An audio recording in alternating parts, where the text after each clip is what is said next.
Truistery Vibes warmly welcomes all our beloved listeners. We're so glad to see you again in our familiar time slot. Today, Truistery Vibes brings you a brand new story, one that we hope will touch your heart and stay with you. As you listen, feel free to leave a comment sharing the quote or moment that left the deepest impression on you. Wishing you a wonderful and meaningful listening experience. In the quiet little town of Maple Creek, Washington, nestled between evergreen forests and misty loch shores, two children forged a friendship that would change their lives forever. Harper Wells was 8 years old when her family moved into the quaint craftsman house at the end of Willow Lane. Across the street lived Jackson Mercer, 9 years old. With his ever-enthusiastic grin and a hand-me-down skateboard, he'd used to ferry himself everywhere.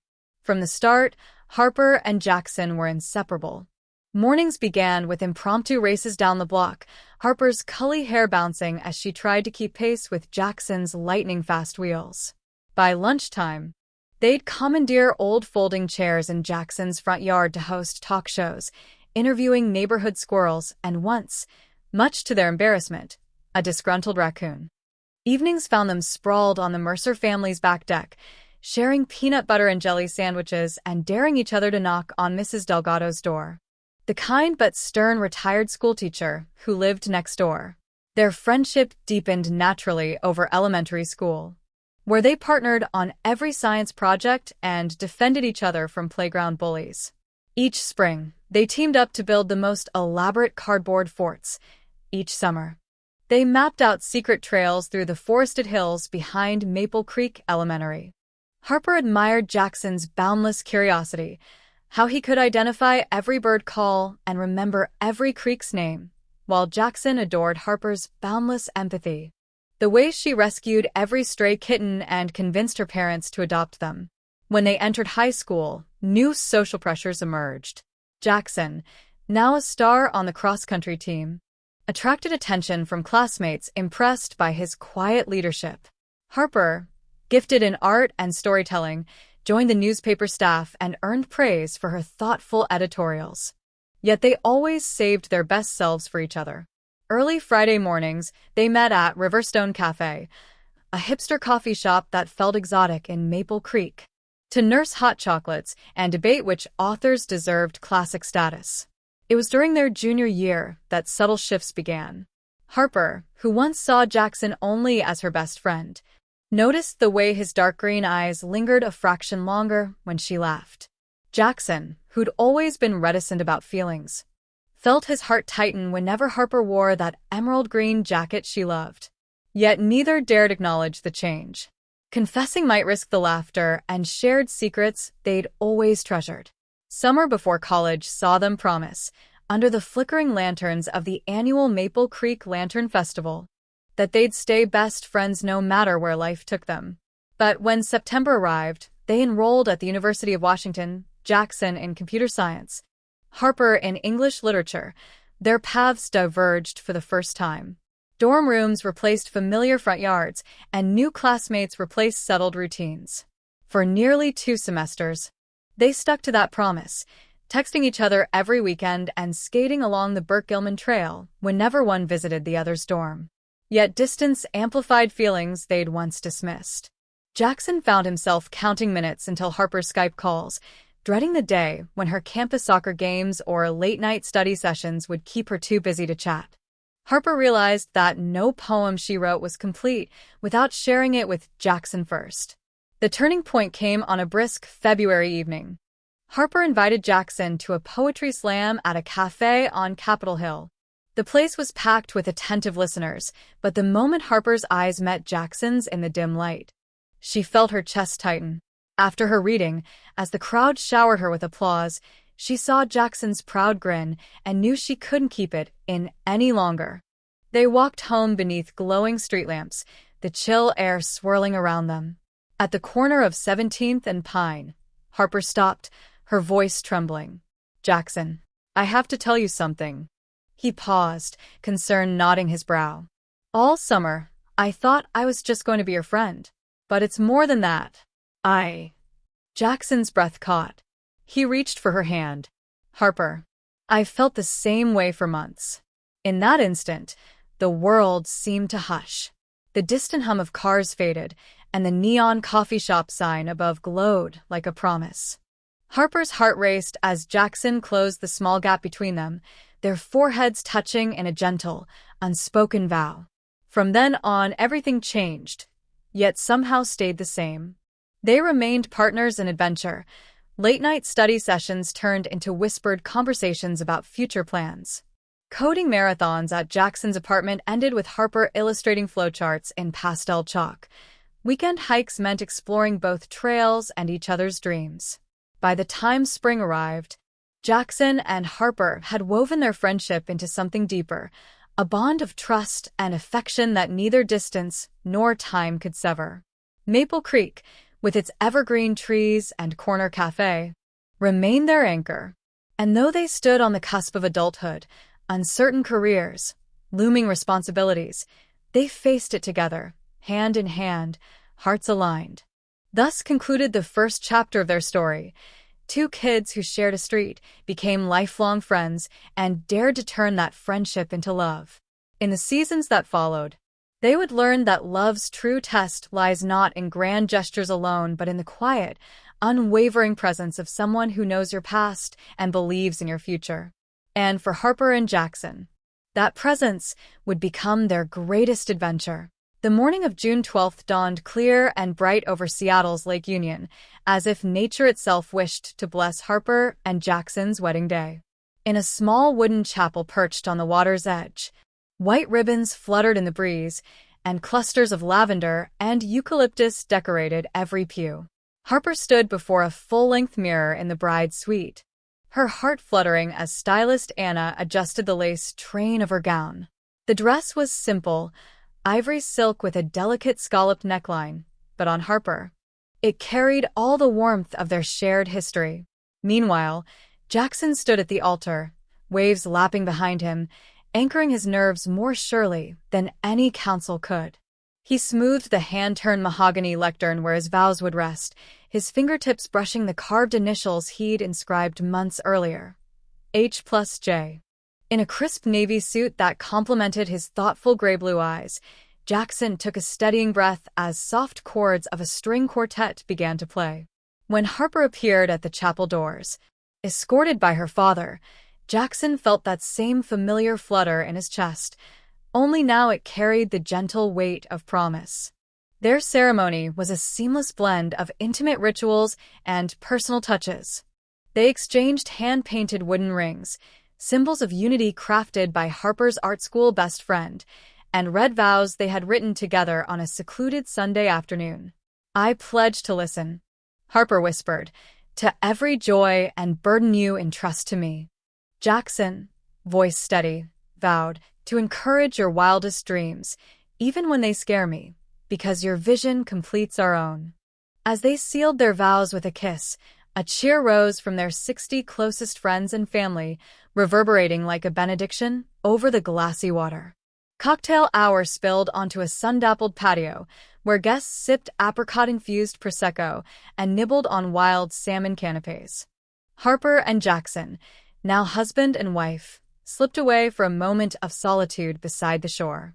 Jackson lifted Harper's hand to his lips. "Can you believe we did it?" he murmured. Harper smiled, eyes bright. "I always knew we would." In that moment, the future felt as limitless as the Puget Sound stretching before them. Their honeymoon was a cozy week in the San Juan Islands. Mornings spent kayaking among sea otters, afternoons wandering lavender farms, evenings stargazing from a rented cedar hot tub. They spoke in easy laughter, discovering new facets of each other beneath the Milky Way, forging deeper trust with every shared adventure. By the time their small suitcase arrived back at their Capitol Hill condo, they felt closer than ever. Yet within a year of their return, a different kind of tension began to shadow their partnership. They had always planned to start a family. Harper, especially, had daydreamed of reading bedtime stories to little ones in a sunlit nursery. But month after month, nothing changed. Harper's cycles grew erratic. Tests came back negative. Jackson tried to keep his tone light. "We've got time," he'd say as he squeezed her hand, but Harper sensed his worry in the tight set of his jaw. 16 months into their marriage, Harper made the call to Evergreen Fertility Center. Stepping into the glass-fronted clinic felt surreal. The hushed corridors, the faint scent of antiseptic, the polite nods from nurses. Jackson squeezed her hand in the waiting room, offering quiet comfort. When the doctor delivered the diagnosis, diminished ovarian reserve and unexplained infertility, Harper felt the floor vanish beneath her. She swore she felt tears, but her eyes were inexplicably dry. Jackson's face went pale. He stood and wrapped both arms around her. In the strict privacy of their bedroom that evening, Harper finally let the tears flow. "I'm so sorry," she choked out, voice cracking. Jackson brushed her hair back gently. "You have nothing to apologize for," he whispered. "I love you, and this changes nothing." But love alone could not erase the sting of disappointment. Harper lay curled against Jackson, heart heavy with guilt, afraid she'd failed the vision they had pinned on each other since college. Over the next 6 months, they navigated a labyrinth of fertility treatments, hormone injections at dawn, transvaginal ultrasounds that left Harper bruised and vulnerable, and the cold sterility of IVF protocols. Jackson became her unwavering advocate, researching clinics, learning medical terminology, holding her hand through every needle prick. He attended appointments, waited in chilly hallways while Harper underwent procedures, and read her healing affirmations when injections left her swollen and queasy. Their condo, once a sanctuary of shared art projects and weekend cook-alongs, transformed into a command center of fertility planning. White bards on the refrigerator tracked Harper's cycle. Colored magnets marked sonogram dates, and an assortment of prescription bottles lined the counter like reluctant trophies. Still, despite every measure, the heartbreak returned. A chemical pregnancy in March, a blighted ovum in May. Each setback felt like a fresh rupture, hopes rising anew only to shatter. Late summer found Harper and Jackson reeling from news of another failed round. One evening, they shared a quiet dinner of takeout teriyaki bowls, the only meal they could stomach without stirring tears. "Maybe we need to step back," Harper offered, voice brittle. Jackson stared across the table at her. "If you need a break, I'm with you. But if we give up now, I'll always wonder what if." He reached out, tracing a line around her chopsticks. "We're in this together." Tears pricked Harper's eyes, not from sorrow but from relief. For the first time in months, the crushing isolation eased. They clinked their bowls in a small toast, a gesture of solidarity. Outside, dusk fell over Capitol Hill, the city lights blinking on like distant promises. That night, they lay awake, side by side, sharing fears and dreams they hadn't voiced in ages. Twice they drifted toward sleep, then woke, wanting to squeeze one last reassurance from the other's arms. In the end, they clung to love itself as their anchor, knowing that, no matter what lay ahead, they had built something stronger than fertility, a partnership fortified by hope, honesty, and relentless compassion. And so they faced their late-20s crossroads, not as naive college sweethearts, but as weathered allies, ready to fight or to heal, wherever the journey might lead. The lake outside their window reflected the stars. Harper closed her eyes and whispered, "Tomorrow is another chance." Jackson kissed her softly and replied, "We'll take it together." The steady thump of their shared heartbeats carried them toward whatever tomorrow would bring. The third anniversary of Harper and Jackson's wedding should have been a jubilant celebration of their love, and yet, for Harper, it began with a silent heartbreak. In the days leading up to June 12th, Harper poured every ounce of her creativity into planning a surprise for Jackson. She imagined coming home to sparkling fairy lights draped over their living room, walls covered in Polaroid snapshots of their happiest moments, and a path of rose petals leading to a candlelit dinner.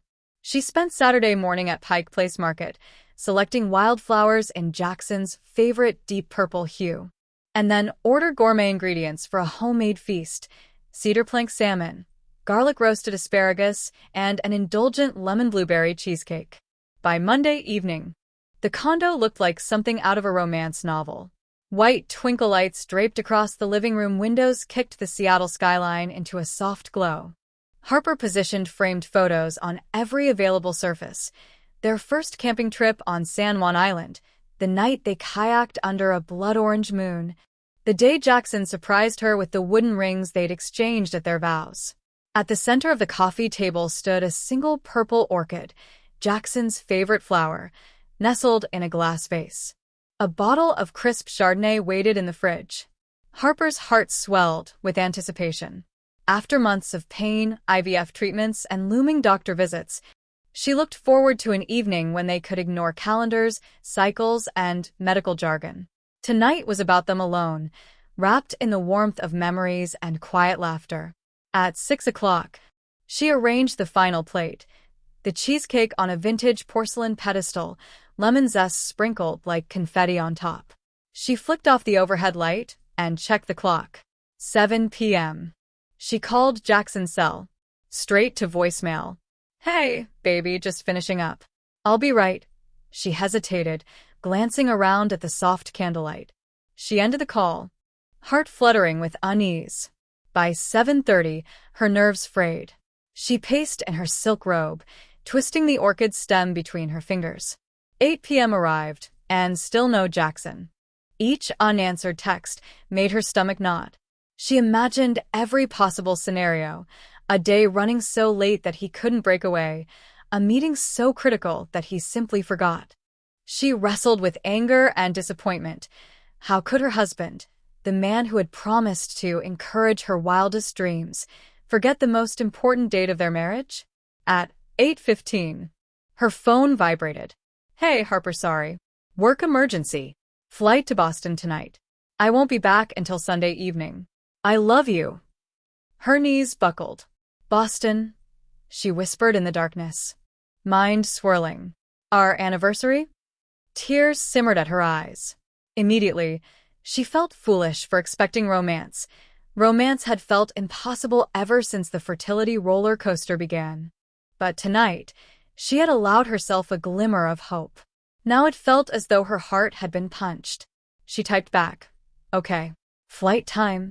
He replied, "Leaving in 30. The screen blurred in her vision. She closed her eyes, inhaling the scent of lavender from the tea candle. She felt abandoned, invisible. She didn't blame his boss or the client in Boston. She blamed him. She blamed the part of her that still craved grand gestures and flawless celebrations. Yet halfway through packing away the dinner plates, Jackson's Uber ride pinged the building's lobby. She heard the front door click. Panic and confusion warred inside her. How could he be home? Why hadn't he called to say his flight was canceled? Jackson stepped into the living room, briefcase in hand, hair slightly mussed. He paused, eyes widening at the fairy lights and scattered photographs. "Harper, what is all this?" She stood motionless, tears streaming down her cheeks. "You said you were in Boston," she managed, voice trembling. "You said you'd be gone until Sunday night." Jackson looked stunned. "Boston? I know, that was my calendar alert. Wrong week. That meeting is in 2 weeks. I'm so sorry." Harper's jaw dropped. She stared at the digital wall clock, 9:05. You thought next week was this week?" He shook his head, horror dawning. "I drafted that flight request email, but never sent it. My calendar autofilled the date, and I didn't notice until just now." He closed the distance between them and took her hands, eyes pleading. "I never meant to hurt you. I've been slammed at work, but never too slammed to remember our anniversary." In the hush of their softly lit living room, Harper's anger mingled with relief. "I booked salmon, flowers, decorations. I even made," her voice cracked, "I made this all for you." Jackson slid his arms around her, careful not to disturb the candles. "And it's perfect because it was made with love. I'm so sorry I freaked you out. Let's start again, okay?" He kissed the top of her head.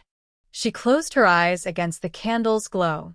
In that moment, the months of anxiety around infertility, the mechanical routine of doctor appointments, even the fear of being forgotten, all of it melted away in Jackson's embrace. They laughed softly, the sound echoing around the room. Jackson retrieved the Chardonnay and two mismatched crystal glasses. Anniversary toast. Round 2? Harper smiled through her tears, guiding his hand to the orchid on the coffee table. To imperfect calendars and perfect surprises. He wrapped his arms tighter, drawing her close. To us. They sipped their wine and sat together on the couch, leaning into one another as Frisbee memories, campfire nights, ski trips, lazy Sunday breakfasts played like a slideshow in their minds. The string quartet playlist resumed in the background, and they watched the candles dance on the walls. For Harper, the healing power of a simple apology, a shared chuckle, and a reaffirmed promise felt more magical than any grand gesture could have been. 13 years of friendship, 3 years of marriage, and tonight they rediscovered the resilient magic that bound them together. The willingness to forgive, to understand, and to keep trying, even when calendars mislead and hearts run late. In the soft glow of their living room, Harper and Jackson learned that love's truest anniversary gift is the chance to begin again. A Tuesday morning began like any other for Jackson Bennett. His apartment's floor-to-ceiling windows overlooking the Puget Sound lit the living room in pale blue sunrise, and the rich aroma of Kona blend coffee wafted from the kitchen. He'd settled onto the couch in a crisp white shirt and navy slacks, planning to catch up on emails before his first vacation day rolled into the relentless blur of meeting-heavy afternoons. But as he scrolled through his inbox, his phone buzzed with a new text from an unknown number. "Jackson, it's Ava. We need to talk, urgent." He frowned, setting down his coffee mug and tapping back. "Ava who?" Almost instantly, the reply came. "Ava Sinclair, Redwood Tech. Your last API patch caused a critical regression. Can you come by the office today?" Jackson's heart sank at the word regression, sensing that his carefully planned day off would evaporate.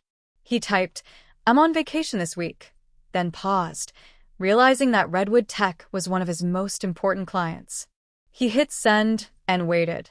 "I know you're on vacation," Ava replied immediately. "But if we don't resolve this, our entire beta launch will collapse by next week. Please, today." With a reluctant sigh, Jackson shot a quick message to his colleague Ethan, "Cover my 11 a.m. and 2 p.m. sessions." Then he donned his blazer, slipped on shoes, and headed out into the drizzle of a Seattle morning. By 8:30, he was holed up in a shared conference room at Redwood Tech South Lake Union offices, fielding Ava's pointed questions about code dependencies and refactoring strategies. It was the kind of intense troubleshooting session he excelled at. Too bad it belonged on Monday, not Tuesday of a vacation. Back at home that evening, Jackson arrived with disheveled hair and ink smudges on his shirt. Harper, his wife of 3 years, greeted him with the soft glow of recessed ceiling lights and a steaming bowl of ramen she'd just finished cooking. She studied him, tension in his shoulders, an unsettled gleam in his eyes. "Long day?" she asked, wrapping her arms around his waist from behind. "Something like that," he said, leaning into her touch. He suppressed the dozen texts he'd gotten from Ava throughout the day. First bug reports, then code snippets, then messages so late night they felt personal. Harper poured him a cup of green tea and watched him check his phone under the table, his forehead creasing. "Everything okay?" she asked gently. He nodded. "Just an upfront client." But she saw the guilt flicker in his eyes. He was hiding something. Over the next 2 days, Jackson's inbox overflow turned into a personal cascade. "I dreamed about you last night. Can I see you? It's important. Tell me you want me." Harper noticed his distracted silence when they sat down to dinner. Measured portions of grilled chicken and roasted vegetables she prepared to help him unwind. He'd slice his food, then stare absently out the window. Eventually, she couldn't bear it. "Jackson." "What's going on?" she pressed, spoon paused midway to her lips. He shoved his fork into the nearest napkin. "It's complicated." Then, after a painful pause, he admitted, "Her name is Ava Sinclair. She's the lead on that Summer Edge integration. I think she's been under a lot of stress." He glanced down. "She says she's pregnant." She wants me to meet her tonight to talk. Harper's heart lurched. Pregnant? But that makes no sense. She pictured the rigid structure of their work romance. Lunches at food trucks, late-night debugging sessions, friendly banter over proprietary APIs. At most, they'd shared a professional camaraderie, not champagne toasts in dimly lit bars. You need a paternity test, she said firmly. Nothing else will help. Jackson nodded miserably. I already scheduled one at that 24-hour lab. Tomorrow morning. He ran a hand through his hair. I'm sorry I never told you sooner. That night, Jackson left at 9 p.m., apologizing and promising he'd call as soon as the test was done. Harper lay in bed, the ceiling fan chanting above her, mind racing, the betrayal she felt, the fear that her husband had looked elsewhere for comfort. But more than anything, she feared what might come of a single misstep. An innocent test result rapidly shifting to complicated custody battles, heartbreak, and career damage. Morning came in shades of misty gray. She barely slept, long after Jackson returned late from the clinic clutching fluorescent lab forms. His face was drawn when he shuffled into the bedroom. She turned on a reading lamp. Results, she whispered. He exhaled, handing her the slim envelope. She opened it, reading the single word. Negative. Relief flooded her veins, mushy and warm. She stared at the word, tears pricking her eyes. Thank God, she breathed. It's not his. Jackson slumped onto the bed. I should tell her, he said. But how? He ran his fingers over his temples, exhausted. She's alone, terrified. I feel responsible. A thought sparked in Harper's mind.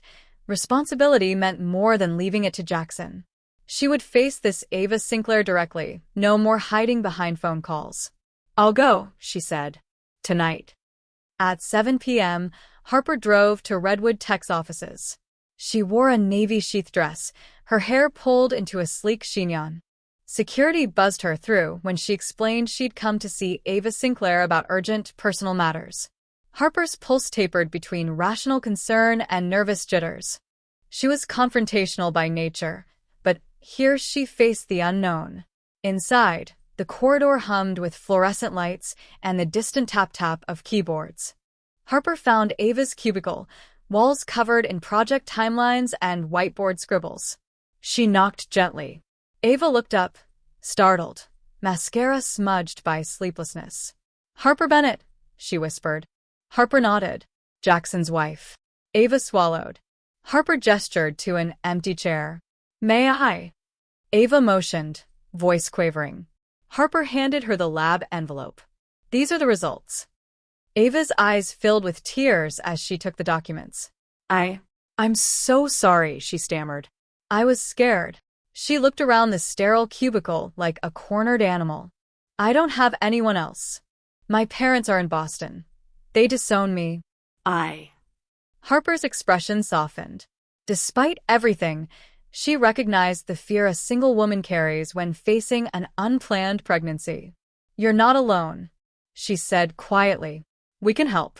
There's counseling support groups, friends you may not even realize are ready to stand by you. Ava's body shook with sobs. Harper placed a comforting hand on her shoulder. I never meant to ruin their lives, Ava said, voice cracking. Harper shook her head. You didn't. We have empathy enough to listen. Now let's get you some help, and maybe some sleep. That night, when Jackson returned to their condo, Harper was waiting in the living room in a cozy sweater, arms crossed in relief. I talked to her, she said simply. Jackson sagged with gratitude. Thank you, he whispered. I was so worried. They embraced a long, steady bond reaffirmed by honesty and action. Over the next week, Ava publicly acknowledged her mistake at a Redwood Tech integration meeting. She explained the paternity scare, apologized to her team, and introduced a plan to delegate project leadership, stepping back from late-night calls. Her vulnerability earned respect, and the company's CEO praised her professionalism. Jackson watched via a live stream in his study, proud of how both Ava and Harper had handled the crisis. Back on a Sunday afternoon, Jackson and Harper walked hand in hand through the arboretum at Union Bay, the path dappled with sunlight and tree shadows. They reflected on the maze of that week. Code regressions that bled into personal drama, midnight lab runs, and a nerve-wracking sit-down between two scared women. Harper leaned her head on Jackson's shoulder. "Love is never boring," she joked softly. Jackson kissed her temple. "Never," he agreed. "But with you, I'd face any debugging session." They laughed together, knowing that trust, their greatest API, had passed its toughest integration test yet. In the end, Ava's cunning intrusion had threatened their partnership, but instead became a testament to their compassion, honesty, and unshakable resilience. Elliott Bay glinted nearby, the breeze carrying a promise that every storm, no matter how fierce, yields to clearer skies and renewed beginnings. That afternoon, exactly 1 month after Baby Drew's arrival, the Bennetts' home on Eastlake Avenue buzzed with warm chatter and the clink of glasses. Close friends from Harper's yoga studio mingled with Redwood Tech colleagues, and Jackson's parents beamed as they doted on their grandson.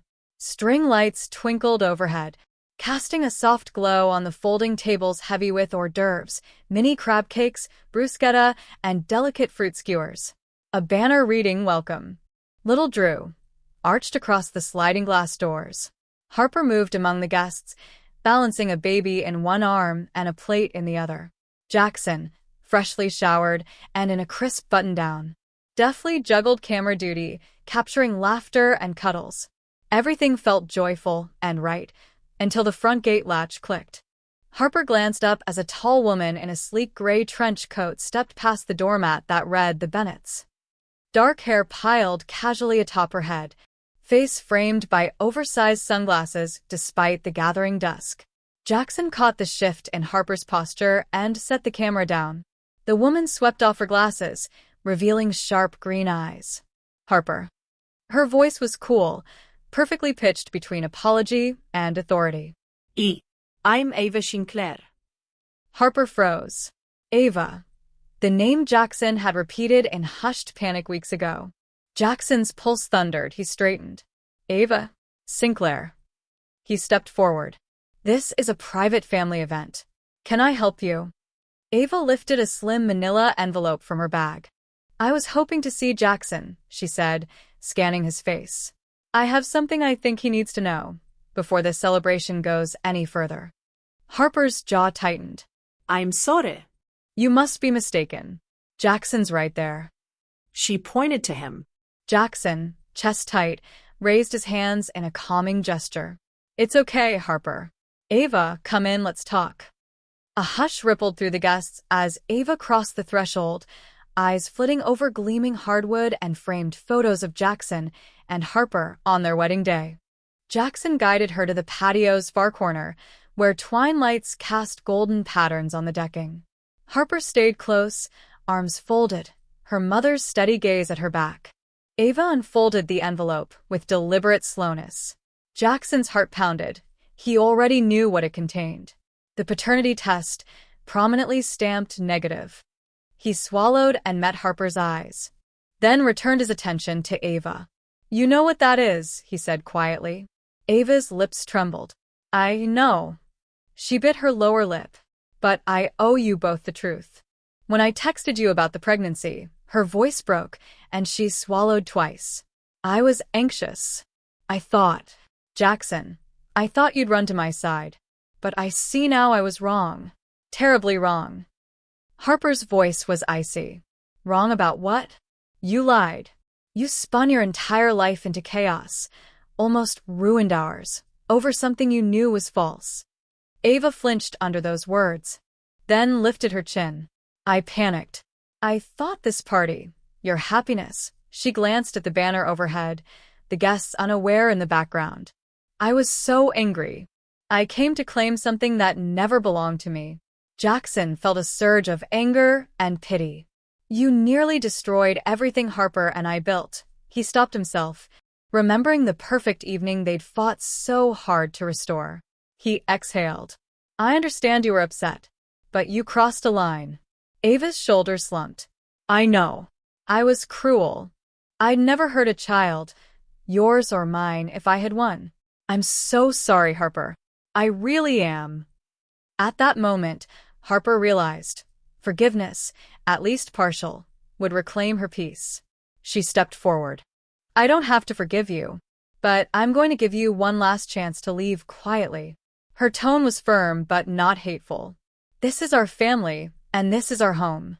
You are unwelcome here beyond this moment. Ava nodded, tears gleaming in her eyes as she brushed a strand of hair behind her ear. Thank you for hearing me out.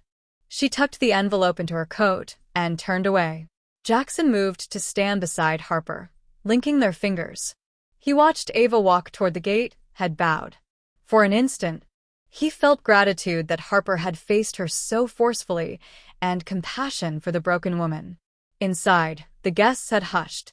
Jackson cleared his throat. Sorry about that, everyone. Everything's fine now. He offered a small, apologetic smile, then gestured toward the bar. Drinks are on me. Let's celebrate Drew. A ripple of applause met the announcement, and laughter gradually filled the patio again. Soft music resumed, Norah Jones drifting from unseen speakers, and the tension dissolved like fog in sunlight. Guests drifted back to their conversations, toasting to baby Drew. Jackson and Harper shared a relieved glance. Their world was intact. Harper escorted Ava to the gate herself, lowering her voice. Ava. If you ever need help, real help, seek a therapist, talk to your parents. Don't let fear turn you into someone you hate. Ava's shoulders shook as she murmured, I will. Thank you. When the front gate clicked behind Ava, Harper exhaled deeply. Jackson wrapped an arm around her waist. You were incredible, he said softly. Strong, clear, fearless. Harper leaned into him. I had to be. For us, and for our baby. She paused, brushing away tears. I never want anything to threaten this family again. Jackson kissed her temple, then cupped her cheek. Never. We rebuild stronger from here. They returned to the table, where little Drew cooed in his bassinet, eyes wide and curious. Guests gathered around to admire him, snapping photos and admiring his chubby cheeks. Jackson scooped Drew into his arms. Is this what real power feels like? He joked, voice thick with emotion. Harper laughed, tears still glimmering. The sweetest power in the world. As the party wound down, Harper and Jackson walked arm in arm down their driveway, the harbor lights shimmering in the distance. The night air was crisp, carrying the scent of cedar from nearby houseboats. They paused under a street lamp. Let's go home, Jackson whispered. Our real celebration begins there. She nodded. Together. And so they walked back inside, ready to start the next chapter of their lives, with honesty fiercely defended, boundaries firmly drawn, and hearts more united than ever. In the quiet that followed, the Bennetts understood that true unmasking doesn't destroy, it liberates. And as baby Drew slept soundly in his cradle, they knew their family was unshakable at its core. Tuesday morning arrived with a tension so thick that even the coffee tasted bitter. Harper Shaw pressed her forehead against the cool glass of the bedroom window, watching traffic ripple down Elm Street. Jackson Bennett's side of the bed was empty. He had left before dawn for an emergency meeting at Redwood Tech. As the sun climbed, she replayed his words from the night before. We can't keep pretending everything's fine. I'm filing for divorce. 2 weeks earlier, the Bennetts had been scrambling to cover a sudden shortfall when Jackson's severance package never appeared. An unexpected department shutdown at work had frozen his salary and drained their joint bank account. Their landlord sent a formal eviction notice. Utility companies threatened to cut power and water, and daycare refused to grant another 2-week extension. When Jackson brought home that notice, his face unreadable, the paper trembling in his hand, Harper's heart sank. Though she plastered on a brave smile. She launched frantically into budget spreadsheets, emergency credit card calls, and even midnight pantry raids for peanut butter sandwiches. But the financial pressure only crushed them further. That evening, Jackson returned home, throat tight, dragged a stack of papers from his briefcase. Legal forms. He laid them on the dining table. Harper, I can't watch us sink. I'm going to file for divorce. It's better to do it now. She stiffened, spoon halfway to her mouth. The microwave beeped. Baby Drew fussed in his high chair. Everything felt surreal. Divorce? Jackson, we can't just give up. She tried to steady her voice. I know you're stressed, but this, he dropped the papers like stones. We're on the same sinking ship. I love you, but I can't stay married to someone I can't support. I'm sorry. Her spoon clattered. She stormed into the nursery and locked the door, tears stinging as Drew's cries spliced through her panic. By Thursday, divorce was on file. Harper's attorney delivered the news via video call. Temporary support is minimal, she warned. You'll pay half rent until settlement, and he'll cover daycare. Beyond that, you're on your own. Adrenaline propelled Harper into action. She marched to Capitol Hill Community Bank, closed their joint checking, and opened a personal account. She applied for emergency state assistance and joined a single-parent support group on Facebook. When her laptop pinged with mortgage foreclosure notices, she called in a favor from her father, who wired enough to buy a few weeks of rent. Every morning she thanked him. Every night she worried he'd run out of patience. Harper's new routine formed a relentless cycle. 5:30 a.m. wake, quick shower, breastfeed Drew, dress, pack a snack of apples and oatmeal. At 7 a.m., she dropped him off at Maple Grove Daycare, then sprinted 4 blocks to her part-time graphic design job. From 8 to 3, she juggled client briefs, logo revisions, and budget-fueled anxiety. At 3:30, she picked Drew back up, raced home to heat a plate of leftovers, changed diapers, and booted herself into freelance proposals until midnight. Day after day, she tracked every penny, negotiating medical bills into interest-free plans and cutting non-essentials, coffee, streaming subscriptions, even library late fees. Meanwhile, Jackson holed up in his parents' townhouse in Fremont. He spent his days at Redwood's headquarters, banging through endless emails, and his nights alternated between staying late to avoid the awkward condo silence and crashing on a pull-out sofa. His car payments and private school loans clung to him like barnacles.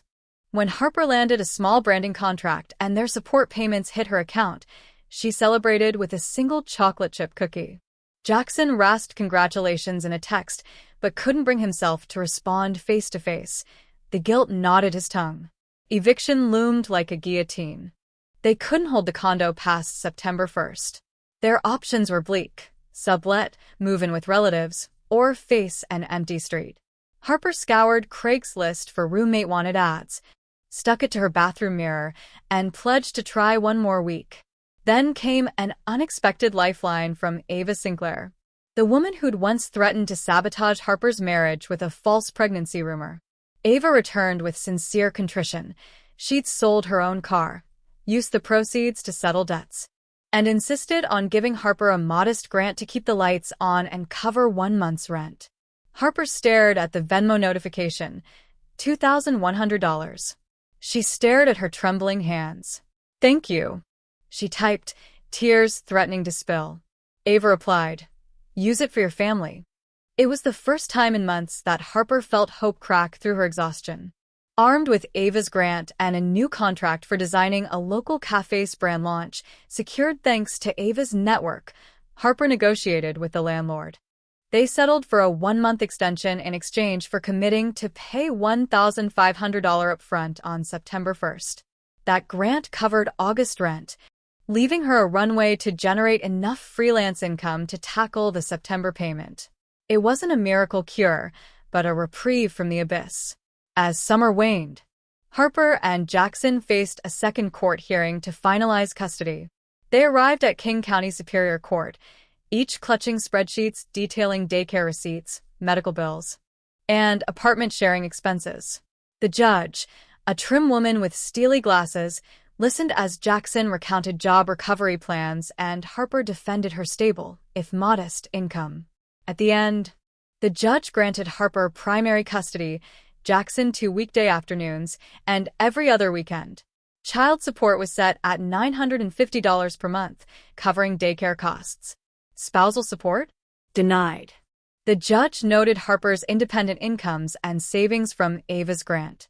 They walked out in stunned silence, relief mingled with the realization that they would forever be bound by legal terms. Back home, Harper hung the custody order on her refrigerator. Drew banged a sippy cup joyfully. She closed her eyes, let the noise wash over her. She'd fought the system, clawed back her finances, and created a schedule that worked. She had a home for now and a plan. It felt fragile, but possible. Over the following months, Harper reinvented herself. She launched freelance workshops in her living room, teaching budget-savvy design tips to aspiring city entrepreneurs. She hired a babysitter for 8 hours a week so she could pitch higher-paying clients. She learned to schedule 2 months of work in advance and negotiated retainer agreements. Her bank balance, once perpetually negative, crept above zero. Jackson paid consistently. He occasionally sent a gift card for groceries just because.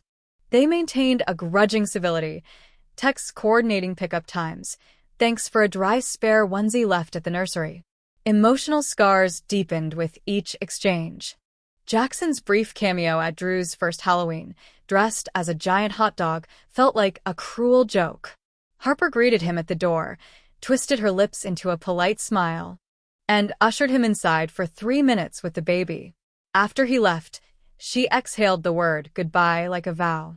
But most nights, she faced the darkness alone, Drew nestled in her arms, humming the lullaby Jackson used to sing when they were happy and whole. In late November, the final divorce decree arrived. They met one last time in Judge Reynolds' chamber, signed the dotted lines, and walked out as strangers who shared a child. No ceremony, no lingering gaze. Harper imagined a clean break, but felt only emptiness. On the drive home, the city lights blurred through the windshield. She reached to pick up her phone and instead stared at her own reflection in the passenger window, tired eyes, weariness etched in fine lines, but a flicker of resolute strength. By Christmas, Harper had a modest financial cushion, Ava's initial grant matched by a year's worth of side contracts, plus a small tax refund. She traded the shoebox apartment for a slightly roomier walk-up near her parents', close enough to borrow a cup of sugar or get a quick hug. Each line on her credit report marked a debt repaid. The old car loan from college, the hospital copay, those dreaded bank overdrafts. She celebrated each by ticking a box in her carefully curated budget binder. Jackson's life steadied too. He relinquished his condo and moved into a small one-bedroom across town, trading square footage for reduced rent. He stopped smoking at Starbucks, snapped photos of Drew at daycare, and forwarded receipts to Harper without complaint. Once he arrived at the coffee shop where Harper freelanced on weekends. She looked up at the stranger who ordered an expensive chai latte. It was Jackson. His eyes held a shy apology, and she nodded in cautious greeting before diving back into her work. On New Year's Eve, Harper escorted Jackson through the daycare parking lot, carrying a sleepy Drew in her arms. They handed him off and paused. "Thank you for everything," Jackson said quietly. "We did this right for Drew." Harper let a small smile slip. "We did." Then she turned and walked away, not looking back, steps steady and hopeful. Financial hardship and divorce had nearly broken them, but in the haze of credit card calls and legal disputes, Harper discovered her own resilience. She built a life that could survive separation, shadows of past betrayals, and every late-night panic. Under that veneer of new beginnings, she carried lessons forged in the crucible of loss, that love sometimes changes shape, that stability can be reclaimed dollar by dollar, and that the fiercest commitment she could make was to herself and her child. By sunrise, she was home, greeting Drew's soft coos and starting again, grateful for the broken vows that led her to a stronger future. Jackson Bennett woke in a haze, the acrid taste of regret clinging to the back of his throat. It was 3:17 a.m., though he had no idea how many mornings he'd spent wide-eyed at this hour, haunted by the echo of his own phone alarm, the one Harper had set before fleeing the bedroom 6 months earlier. She'd left him a note on the bedside table, one word, underlined twice: change. He'd scooped up Drew, bundled him into a car seat, and fled to the first 24-hour diner he could find, nursing heartburn and self-loathing in equal measure. That pre-dawn, he swore he'd finally lost it. A stack of eviction notices, scribbled custody agreements, bailout checks from his parents. Hospital bills from that night, he nearly sacrificed his liver to oblivion. All had converged into a perfect storm of shame.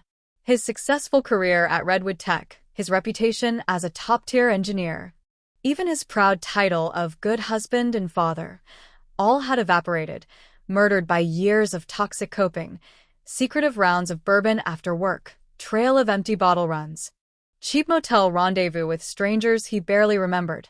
Jackson slid off the vinyl booth at the diner and paid his check in quarters, wincing as the coins rattled against the steel counter. He forced himself to take the long way home, driving past Drew's daycare, the school where his little boy would one day learn to read, and the courthouse where he'd watched his marriage dissolve into mediations and irreconcilable differences. Every landmark pounded his guilt, but it also gave him a map, a route out of the barbed wire his addiction had woven around his life. That day, he pulled himself out of the spiraling black hole and made a single call. "Harper, it's me." Her voice was cautious, but she answered. He used words he'd rehearsed on the drive: apology, accountability, surrender. He promised to seek help, to combat the alcoholism that had destroyed his marriage, to fight for his son's future. She agreed to listen, and that was the lifeline he clung to. 2 days later, Jackson checked into the Evergreen Recovery Center, an unassuming brick building tucked behind the old high school baseball field. The lobby smelled faintly of mint and antiseptic. The walls were painted a hopeful shade of sky blue. Intake paperwork stretched pages long. Medical history, drinking patterns, that embarrassing detail about the time he tried to hotwire his neighbor's car at 2 a.m. He felt sweaty and ashamed as he signed each line, but with every signature, he felt a tiny weight lift off his heart. His roommate was a weathered Vietnam vet named Rick, who greeted him with a curt, "Welcome to the trenches, kid."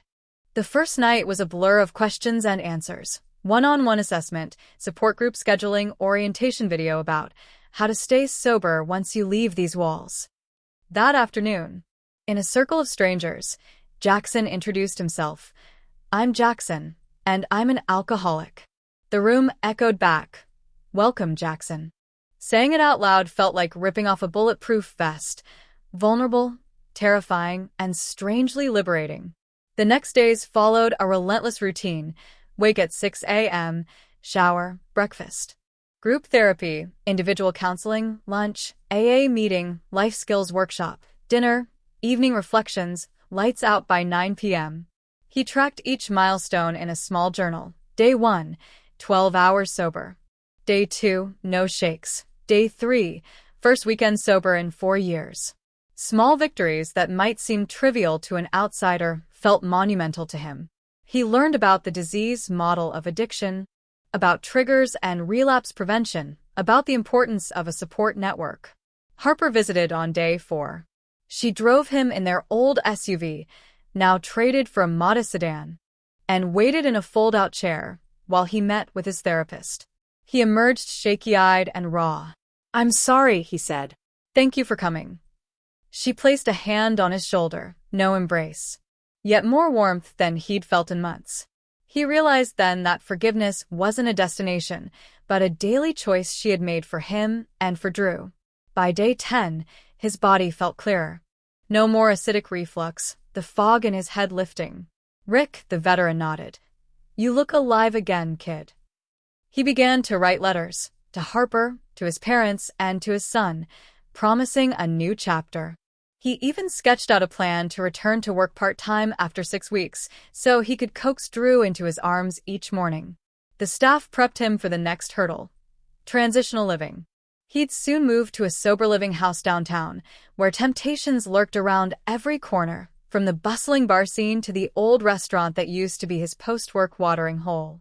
Day 21 brought the toughest test yet: a phone call from his boss, offering him a cautious, part-time contract on the condition he remain in good standing. Jackson's heart leapt, and his gut clenched. The vision of colleagues dropping by and popping open beers at happy hour loomed large. He admitted his fear in therapy. What if I slip? His counselor, Miriam, offered blunt reassurance. Fear's a compass. Follow it, but keep moving forward. Jackson nodded, feeling both terrified and determined. He graduated from inpatient treatment on day 28 to a two-bedroom house on Maple Street with 3 other men in recovery. His room was a tiny attic loft, no bigger than his childhood closet, but it was his. He hung up a photo of Drew, scribbled Daddykins underneath in childish letters. He filled the tiny fridge with healthy snacks, Greek yogurt, apples, almond butter. He labeled each Tupperware container. On the coffee table, a battered AA big book sat next to his worn journal. The first week in transitional living was a blur: morning meditations, job search workshops, nightly check-ins. Jackson found a part-time gig repairing servers remotely, enough to cover half the rent. He and his new housemates ate communal meals on a Tuesday night rotation, discussing cravings and life skills around a chipped Formica table. He didn't need alcohol, he had brotherhood. Then came week 6. Jackson had his first slip. At a routine lunch meeting with his boss, over salads and water, he fielded a high-pressure client with a demeaning tone. Old reflexes flared. Self-doubt, panic, the craving for numbness.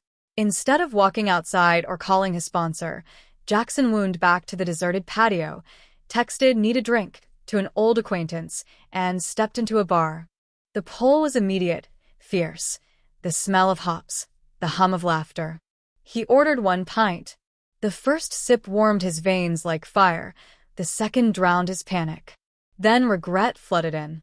He left the bar, soggy eyes, hands shaking. At home, he slid open his journal and scribbled, "I fucked up." The next morning, he called his sponsor, Leo, and confessed. Leo listened without judgment. That night, Jackson faced his housemates at the check-in circle, voice cracking. "I'm sorry. I fell." They clapped him on the back, not with shame, but with solidarity. He spent the next 2 days reinforcing his recovery plan. Extra therapy, increased AA meetings, tighter phone check protocols. He wrote 4 pages in his journal each day about his triggers and his plan to disarm them. By day 44, he'd earned back his sponsor's trust and his own. On day 60, he drove to Dayton Elementary, the same school where Harper had watched him hand off Drew every morning. He pulled into the pickup lane in his sober-living sedan, no more college party pit stops. Harper and Drew climbed in. "Buddy," he said, scooping a giggling Drew into his arms. "I made it." Harper nodded, eyes misting. They drove home together, partners in co-parenting, stronger for the trials they'd survived. That evening, Jackson sat on the couch in his Maple Street living room reviewing a job search portfolio for a local IT consulting firm. His phone pinged, a message from Redwood Tech's HR. "Congratulations, Jackson. Welcome back part-time." His heart hammered. He thumbed a quick reply. "Thank you." Then he texted Harper. "I'm starting next Monday. I'll pick Drew up afterwards." She called back almost instantly. "I know you will." Later, he looked out the attic window at the neighborhood lights. No bars, no neon temptations, only the quiet hum of street lamps. He opened his AA book to the entry for Step 4, made a searching and fearless moral inventory of ourselves. Jackson closed the book and picked up his pen. In block letters he wrote, "I am not defined by my failures, but by the courage to stand again." He sealed the journal and set it on the coffee table, next to the photo of Drew. And so, Jackson Bennett's journey from denial to devastation to dedicated recovery unfolded not as a neat narrative, but as a series of raw, stumbling steps, each propelled by regret, accountability, and the unyielding promise of love for his son. He would never forget the nights he lost himself to the bottle, nor the dawn he found himself reaching for a sober sunrise. But with Harper's wary forgiveness, Drew's trusting smile, and the steady hands of his AA brothers, Jackson learned that redemption isn't a destination, it's a daily choice. And every morning, he chose to stand. The morning sun filtered through pale curtains as Harper Shaw set her mug of coffee on the kitchen island. Across from her, Jackson Bennett adjusted the last screw on a sleek, industrial sewing machine, the cornerstone of their new venture, Maple Thread Studio. This was the day they transformed months of planning, late-night spreadsheets, and whispered dreams into reality. Ready? Jackson wiped his hands on a well-worn rag. His eyes, normally clear and focused, glittered with a mix of excitement and nerves. Harper gave him a firm nod, smoothing her apron over a navy dress. As ready as we'll ever be. Maple Thread Studio occupied a modest storefront on Cedar Avenue, 2 blocks from the daycare. The brick facade boasted a simple sign, an elegant maple leaf entwined with a thread spool, recently painted by Harper's creative cousin. Inside, morning light revealed 4 sewing stations lined against one wall, fabric bolts bursting with color on heavy-duty shelves, and a long communal table where patterns, swatches, and coffee mugs clustered in organized chaos. Their first employee, 22-year-old seamstress Mia Park, arrived precisely at 8 a.m. Mia had trained at a technical college and spent the last year stitching prom dresses for a boutique downtown. She stepped into the studio, eyes widening. "This is incredible," she said, as Jackson led her to a brand-new high-speed machine. Harper watched Mia's excitement. Her own heartbeat quickened at the sight of brand loyalty already forming. By 8:30, their second hire, 45-year-old tech-savvy pattern maker Carlos Ruiz, rolled in with a laptop bag slung over his shoulder. Carlos had spent 2 decades in garment manufacturing, his strategic mind tempered by late nights solving fit issues for major retailers. He'd mapped out digital pattern-making software overnight and now waited impatiently to see it in action. The small team gathered at the communal table for an impromptu morning huddle. On the whiteboard behind them, Harper had sketched out the week's priority: a local pop-up event at the city's craft fair in 5 days. They needed 50 sample tote bags, 30 decorative pillow covers, and a dozen prototype scarves by then. Harper cleared her throat. "Thank you all for joining me on day 1. Maple Thread Studio stands for quality, local craftsmanship, and sustainable materials. We launch in 5 days, which means we've got to align on roles. Mia, you'll handle the tote bags. Carlos, you refine the digital patterns. Jackson and I will manage supply orders and marketing prep. Let's walk through the steps." Carlos tapped on his laptop. "Tote bags. I've optimized the pattern to reduce fabric waste by 15%. Seaming time per bag is down to 7 minutes, tops. If Mia streams her workflow, she can hit 50 bags in 2 full days." Mia grinned. Challenge accepted. She punched the air. "Let's do it." Jackson grabbed a pen and started a running tally on his notebook. "We need 10 yards of heavyweight canvas, 6 yards of cotton lining, plus 50 signature maple leaf tags. Harper, are those tags in?" Harper nodded, flipping through pages in her planner. "They arrived last night. I'll distribute them after this meeting." She tapped her phone open. "Also, I've drafted the event post for Instagram and Facebook. If we can get 20 RSVPs by today, the fair organizers will give us a larger booth." "Perfect," Jackson said. "I'll email our mailing list and post to the neighborhood Facebook group." With assignments clear, Maple Thread Studio sprang to life. Mia stationed herself at the sewing machine, humming a cheerful tune as she cut canvas rectangles from neatly stacked panels. Carlos calibrated his digital cutters and printed the first run of pattern pieces. Harper assembled tags and organized care instruction cards on the communal table. Jackson rearranged bolts of premium fabric, labeling each bolt with price and yardage data. By lunchtime, the studio hummed like a beehive.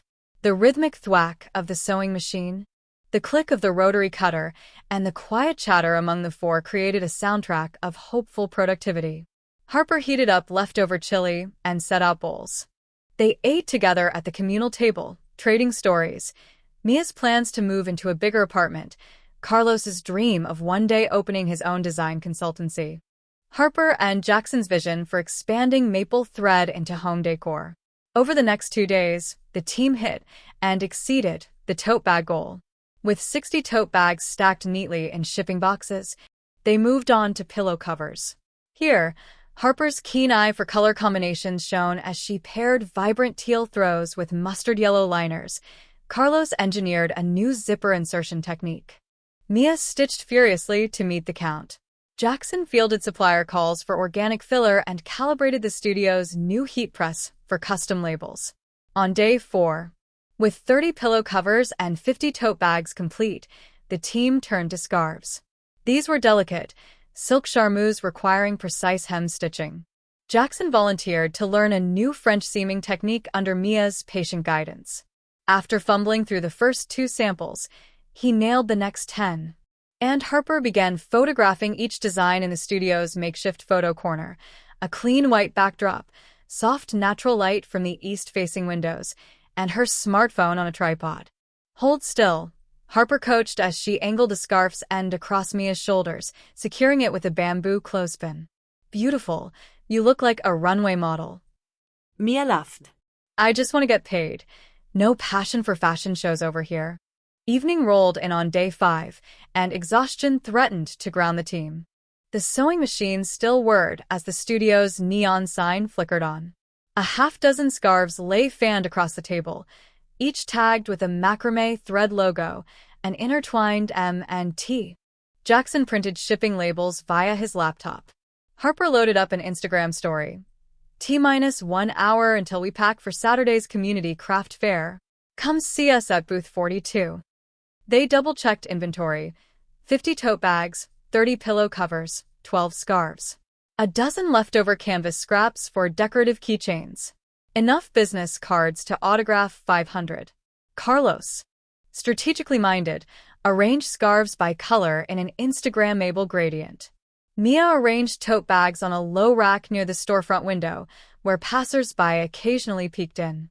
The next morning, sunrise still hazy with urban smog, Harper and Jackson loaded a rented cargo van. Harper stacked tote bags in neat rows. Jackson strapped down padded crates of pillows. Mia displayed scarves on collapsible racks. Carlos donned a crisp apron and sorted payment receipts into labeled envelopes: credit card, cash, online orders. By noon, Maple Thread Studios team had claimed their booth under a red and white canopy at the city's annual Artisan Alley. The fair hum pulsed around them. Pottery vendors boasted earthen mugs. Glassblowers lit torches in dazzling arcs. Food trucks wheezed out pulled pork sandwiches and vegan falafel. "Let's park this cannon," Jackson said, pumping his fist. He held up a scarf with a bold, geometric print, fresh off the heat press. Harper handed out care cards. "All maple thread fabrics are ethically sourced and machine washable. Chat with us about custom orders." Customers trickled in, college students seeking roomy totes, newlyweds picking pillow covers in coral and navy, gift shoppers grabbing scarves in emerald and charcoal. Carlos pitched Maple Thread's subscription service, quarterly delivery of curated fabric accessories.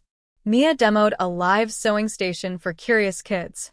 Pull the pedal and watch the machine eat that fabric under the magic needle. By mid-afternoon, they'd sold 35 tote bags, 12 pillow covers, and 8 scarves. The subscription sign UPS reached 5 new members. A local blogger snapped pics, praising their booth for stylish, eco-friendly goods. Jackson beamed as Harper retweeted the post. Mia high-fived him with a bolt of patterned linen. Carlos doled out celebratory iced teas. At closing time, exhaustion and exhilaration collided.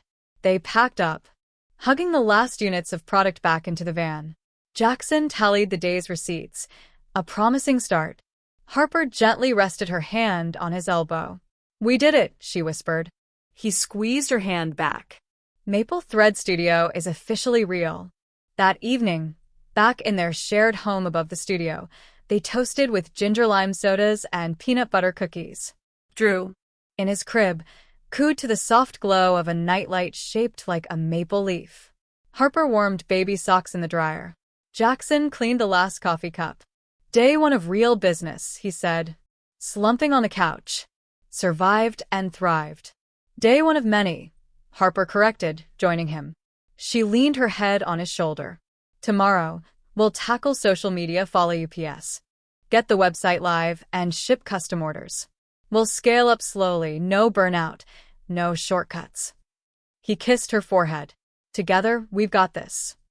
In that moment, Maple Thread Studio wasn't just a dream. It was a testament to two people who rebuilt their lives, stitched by stitch, from the frayed threads of adversity. Every seam, every pattern, and every sale carried the weight of their journey, from heartbreak and financial collapse to recovery, resilience, and the quiet triumph of creation. And as they settled into the gentle night, they knew the road ahead would hold fresh challenges, but also the promise of growth, community, and a future woven by their own hands. Late afternoon sunlight slanted through the high windows of Maple Thread Studio as Jackson Bennett straightened the last sample skirt on the fitting rack. Harper Shaw was at her desk, fine-tuning the website's homepage copy. The studio hummed with purpose. The team was preparing for the Spring Artisan Expo in 2 days. Everything was on track until the front door clicked open. Harper looked up. Standing in the doorway was Chloe Sinclair, Harper's former college roommate and once-in-a-lifetime best friend. Chloe's silk scarf caught the light as she stepped inside, surveying the sewing machines and fabric bolts with cool appraisal. Jackson froze mid-skirt hanger. Mia and Carlos paused at their stations. No one spoke. Chloe's lips curved into a polite smile. "Hello, Harper." "Jackson. Long time." Her voice was smooth, but a tremor of challenge hovered beneath it. "I hear Maple Thread Studio is the next big thing in town. Congratulations." Harper swallowed. She hadn't heard from Chloe in 5 years, not since their friendship imploded over a stolen design prototype and a betrayed partnership proposal. Back then, Harper had cut Chloe out of her life for good. Now, here she was, dressed in a sharply tailored coat, exuding confidence and a hint of menace. "Chloe," Harper managed, standing. "What brings you here?" Chloe's smile tightened. "I've been watching your social media. Your tote bag launch went viral. Your studio's booming. Impressive, really. But I've also got a little venture of my own that might interest you." She tapped her designer tote, the monogram Sinclair and Company gleaming. "We're debuting at the same expo you're prepping for. I thought you'd want to know." Jackson stepped forward. "Are you here to compete or to collaborate?" Chloe said, voice layering seduction with a sharpened edge. "We could pool our resources. Much bronze. Share booth space. Of course, it would require me stepping in as creative director and you two shifting to supporting roles." She paused, letting the weight of her offer sink in. "I think my industry connections could elevate Maple Thread beyond local craft fairs." Mia's jaw dropped. Carlos narrowed his eyes. Harper felt ice run down her spine. Chloe's reputation for charm was matched by her ruthless ambition.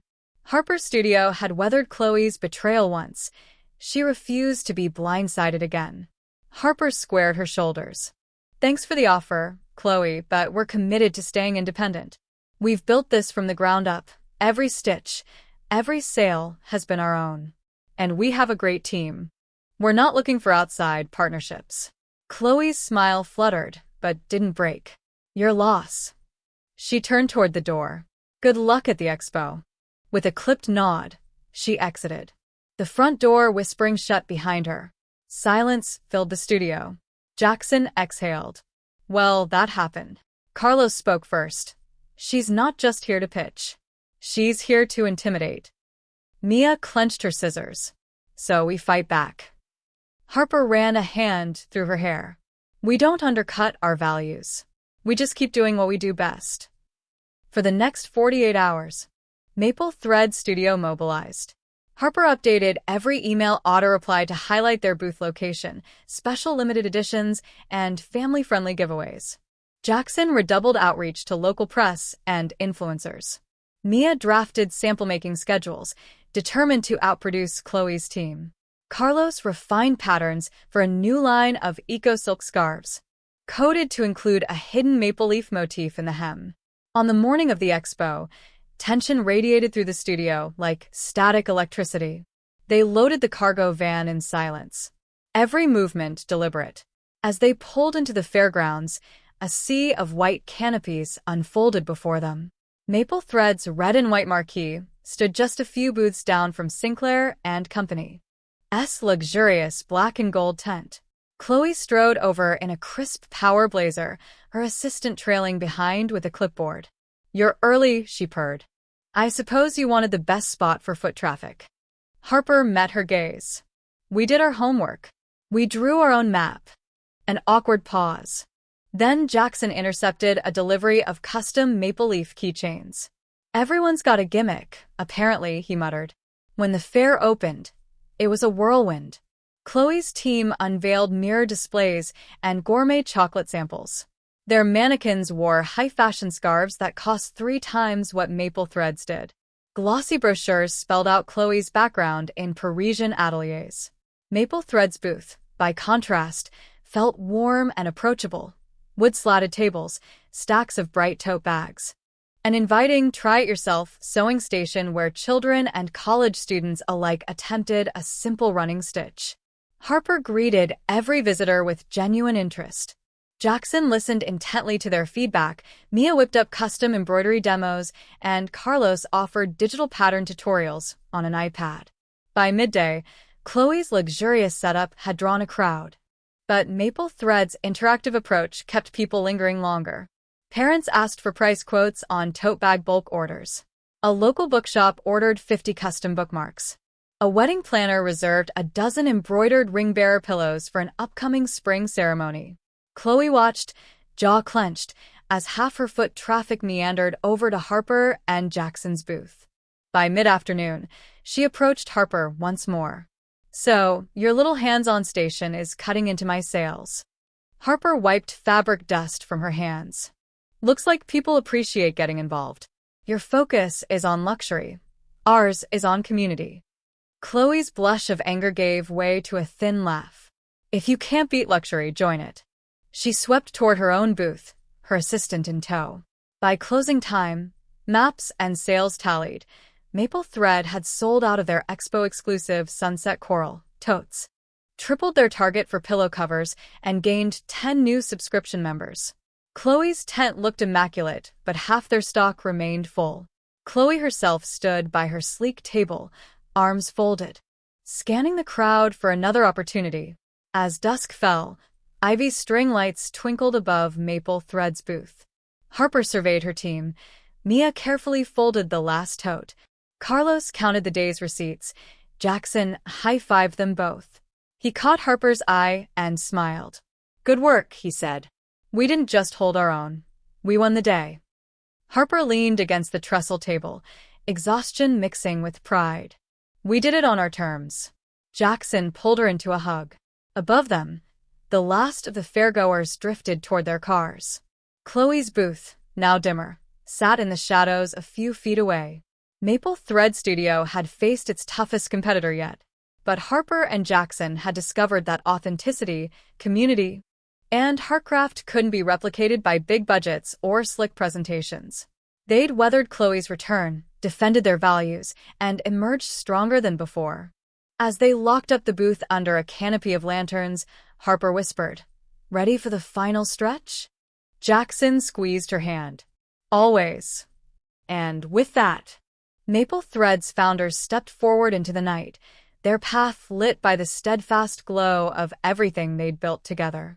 Harper Bennett lay back against the crisp white sheets, the pale spring sunlight filtering through the hospital blinds lending a soft glow to the room.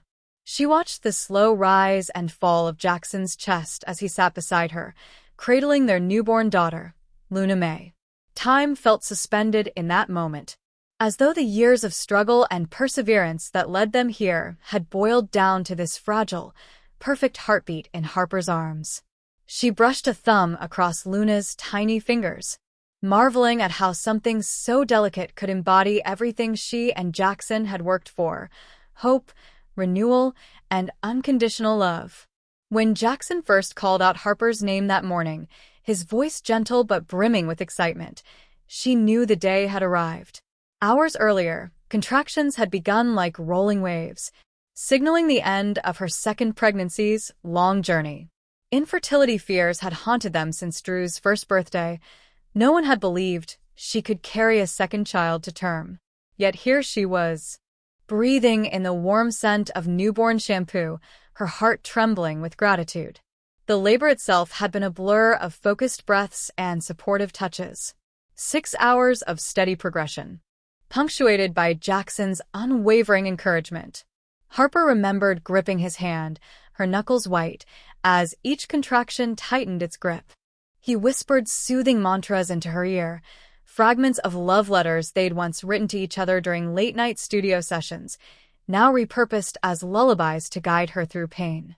And when at last she pushed with every ounce of strength left, their daughter entered the world with a healthy cry, her tiny lungs filled with life and promise. Now, in the aftermath, the nursery they'd prepared stood ready only a hallway away. Back home, the mobile of maple leaves and thread spools, Maple Thread Studios' signature symbol, still swayed gently above the crib.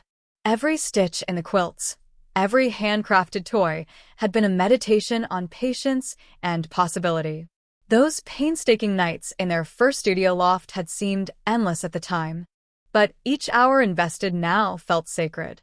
In Luna's quiet contentment, Harper recognized the reward of each midnight oil burned and every tear shed over business setbacks.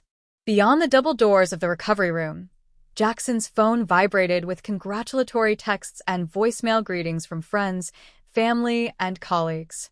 The walls surrounding them whispered of achievements: Maple Thread's first boutique consignment, their breakout appearance at the Artisan Alley Expo, the glowing post on the local morning show praising their maple thread denim totes. Yet none of these felt as meaningful as the soft warmth against Harper's abdomen, evidence that their family, too, was expanding. Drew Bennett, their 2-year-old son, had lately adopted his father's habit of following Harper from room to room. He burst into the hospital suite with a flurry of pink balloons tied to his wrist and a spontaneous rendition of "If You're Happy and You Know It."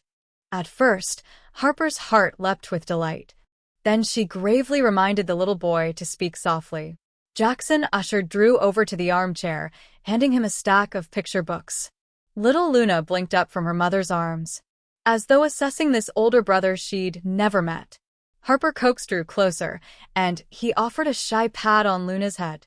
Harper smiled through tears as she watched her children begin to form a bond. Outside the window, the magnolia trees that bordered Cedar Grove Hospital bloomed in glorious, white clusters, petals drifting lazily in a gentle breeze. The moves forward in seasons of growth. She squeezed Jackson's hand and whispered, "We did it," and he nodded, his own eyes misting over. Amid the whirlwind of visitors, Carlos Ruiz bearing a hand-woven maple leaf blanket, Mia Park with a basket of lavender-scented newborn socks, and Grace Shaw, Harper's mother, beaming through tear-streaked eyelashes. Harper felt enveloped in community. Maple Thread's founding team had become more than colleagues. They were family. The same friends who'd endured Chloe Sinclair's return and their own studio's trial by fire were now here, bearing witness to this new chapter. As evening neared, the medical staff ushered them through discharge protocols. Harper dressed with careful tenderness, ensuring her incision was covered and Luna's swaddling was snug. Jackson loaded their car with hospital-issued bassinet, a car seat glowing with a baby on board sticker and the little quilt Mia had stitched at 2 a.m. just days before Harper's due date. Drew hopped into his booster seat, eyes wide at the precious cargo in the back. "Is that my baby sister?" he asked, voice trembling with excitement. Harper nodded, and Drew murmured, "I love her." The drive home was slow, everyone cautious, alert, reverent. Traffic whispered past, unaware of the 3 souls in the back seat forging a bond that would ripple through generations. Maple Thread Studios' sign greeted them at the end of their driveway, backlit by the porch light that always flickered on at dusk. Jackson carried Luna inside, his arms forming a cradle as steady as Atlas supporting the sky. Inside their home, the living room furniture had been rearranged to accommodate a makeshift celebration. A vase of wildflowers from the corner florist, leftover pastries from their baby shower hosted by Mia and Carlos's partner, and candles ensconced in antique glass jars. Harper lowered herself into the rocking chair, cradling Luna, while Jackson poured himself and Harper each a celebratory cup of chamomile tea. They raised glasses, chocolate-drizzled cupcakes serving as cake, and toasted softly to family, to creativity, to everything that had led them here. Unpacking their daughter's bassinet in the nursery, Harper placed Luna beside Drew's crib. She traced the patterns embroidered on the fitted sheet, delicate maple veins that echoed the veins of possibility coursing through Harper's own limbs. She recalled the countless nights spent drafting pattern templates by lamplight, the tense board meetings with reluctant investors, and the day they nearly lost Maple Thread Studio to Chloe Sinclair's corporate attack. But they'd emerged triumphant, cultivating a brand rooted in authenticity, integrity, and community. That ethos had created the fertile ground for their family to thrive. Night deepened, and the Bennett household settled into its new rhythm. Drew battled sleep only briefly, eventually succumbing to curled-up dreams of Big Brother adventures. Harper and Jackson lay side by side, Luna nestled between them, her peaceful breathing a lullaby. The day's exhaustion wove into an easy contentment. No design crisis, no mislabeled orders, no contract disputes could penetrate their cocoon now. Their greatest creation had arrived. A daughter who would one day witness the story of how perseverance and partnership had built a life worth sharing. Weeks melted into months. Luna's first smiles mirrored Jackson's own boyish grin. Her first coos resonated like Harper's laughter at their very first pop-up shop. The nursery mobile of threads and leaves eventually traced shadows on the ceiling as the sun moved, marking time not only by seasons but by a legacy of craft and care. Harper continued her maternity leave, sketching fresh ideas by daylight and coaching internal design sessions by video call. Jackson balanced studio tours with nightly feedings, his sleeves dotted with tiny maple leaf lint from the blanket he'd swaddled Luna in earlier that day. And every weekend, the family of four strolled hand in hand through the neighborhood park where Jackson had nervously popped the question 2 years before. Occasionally, a knock would sound on their front door. Guests arrived bearing gifts for Luna's half-birthday, a plush toy shaped like a spool of thread, a book titled Sophie's Stitches, and the magic quilt.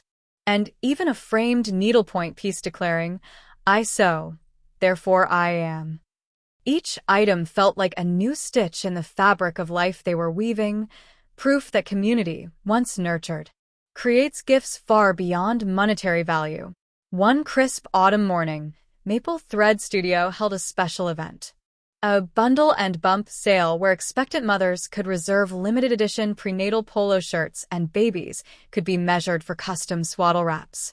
Among the crowd, a familiar figure lingered at the door. Chloe Sinclair, her hair pinned back in a neat chignon, an envelope tucked under her arm. Harper greeted her with cautious civility. Chloe's voice was soft. "I came to congratulate you." She handed Harper the envelope. Inside lay a check, a generous sum titled Maple Thread Foundation, Early Childhood Education. Harper's eyes fluttered over the memo. Chloe had honored a promise she never expected to see fulfilled. The gesture offered more than money. It signified closure. Harper extended her hand, and Chloe managed a small, honest smile. In that moment, Harper realized forgiveness was another kind of strength, one that didn't weaken boundaries but reinforced them with grace. Finally, the seasons turned, and the first winter's snow blessed the studio's windowsills. Luna's first Christmas arrived with handmade stockings, one each for Harper, Jackson, Drew, and baby Luna. Harper placed a tiny silver ornament shaped like a maple leaf on the studio's small tree, each family member adding their own. Jackson played a holiday tune on an antique record player, the crackling vinyl track a cozy soundtrack. Drew danced around Luna's bassinet, pointing and laughing at the glittering lights. As Harper tucked Luna into her bassinet that night, she whispered the final line of the nursery rhyme she'd penned for her daughter. "May your dreams be as boundless as thread on the spool. And may your heart always find home in this Maple Thread Studio." She kissed Luna's forehead and stepped back to admire the room. Every cushion, every ribbon, every carefully cataloged skein of yarn a testament to the journey that had begun in hardship and transformed into triumph. At the end of the hallway, Jackson turned off the lights. The silhouette of the maple thread sign glowed through the front window, a beacon for all who believed in crafting a better tomorrow. Upstairs, the Bennett family slept in peace, each heartbeat synchronized with purpose, love, and the unbreakable thread of resilience. In the hush of their home, for souls dreamed of new designs, new challenges, and new joys, knowing that, together, they could weave any future they dared to imagine. And that brings us to the end of today's story on Truistory Vibes.